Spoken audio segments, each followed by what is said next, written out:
নমস্কার বন্ধুরা, মনি kitchen with village ফুডে আপনাদের স্বাগত জানাই। আজকে আমি তিল খেরো রান্না করব। তিল দিয়ে খেরো রান্না করব। পুরো ভিডিওটা দেখবেন প্লিজ।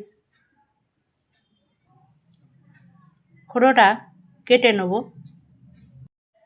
খেরোটা এইভাবে কেটে নিয়েছি। তিল খেরো করার জন্যে এইভাবে খেরো কেটে নিতে হবে। ধুয়ে নেব। খেরো ধুয়ে নিয়েছি। গ্যাসে কড়াই বসিয়ে দিয়েছি। কড়াইয়ে তেল দিয়েছি, তেল গরম হয়ে গেছে। তেলের মধ্যে 5 ফোড়ন দিয়ে দেব। তেলের মধ্যে খেরো দিয়ে দেব।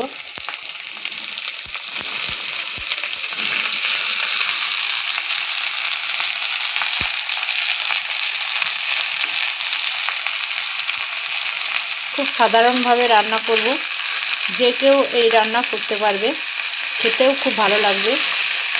নেড়ে নেব।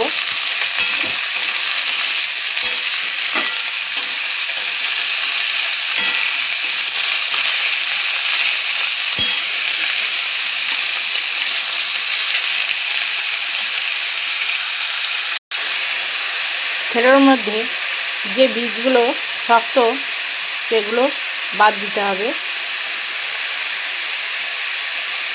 খুব জালি বিচনগুলো নেওয়া হবে, শক্ত বিচনগুলো বাদ দিতে হবে। বাদ দিলে ভালো লাগবে। এখন খেরোর মধ্যে কিচ্ছু দেব না, ঢাকা দিয়ে রাখবো। ঢাকা খুলে নেব।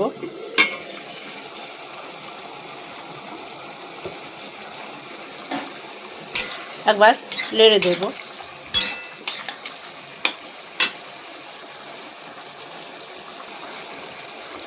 এক চামচ হলুদ দেব। নেড়ে নেব।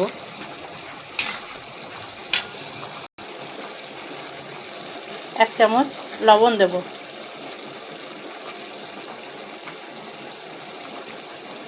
আপনারা স্বাদ অনুযায়ী লবণ দেবেন।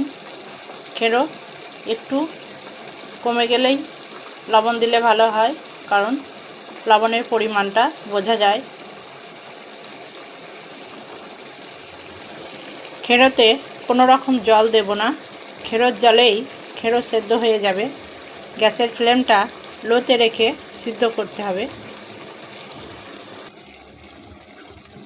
ঢাকা দিয়ে দেব।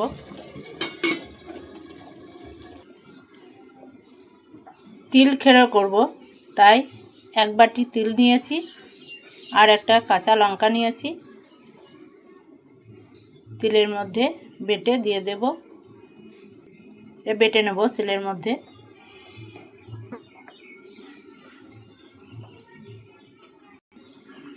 তিলটা জাতার মধ্যে ঘষে ধুয়ে রোদে দিয়ে শুকিয়ে নিয়েছি, যাতে শিলের মধ্যে বাটার সময় বালি না লাগে।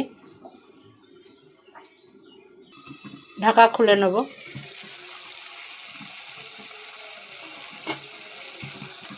খেরো সিদ্ধ হয়ে গেছে, এই দেখুন জলও কমে গেছে। তিল বাটাটা দিয়ে দেব। নেড়ে নেব।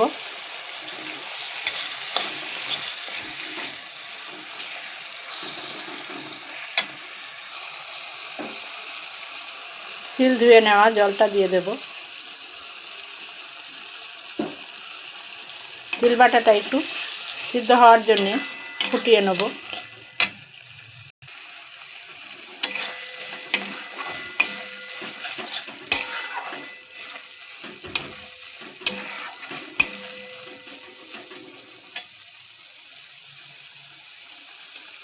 তিল বাটা দেওয়ার পর কিছুক্ষণ ফুটিয়ে নিতে হবে। তিলটা যাতে গ্যাস না করে, কাঁচা তিল তো গ্যাস করতে পারে। তিল গ্যাস উঠবে না একটু ফুটিয়ে নিলে। এর মধ্যে এবার চিনি দিয়ে দেব। চিনি না দিলে তিল খড়ু ভালো লাগবে না। তিল খড়েতে চিনি দেবেন, তবে ভালো লাগবে। স্বাদ অনুযায়ী চিনি দেবেন। যে যতটা মিষ্টি খেতে পছন্দ করেন সেই রকম অনুপাতে চিনি দেবেন। নেড়ে নেব।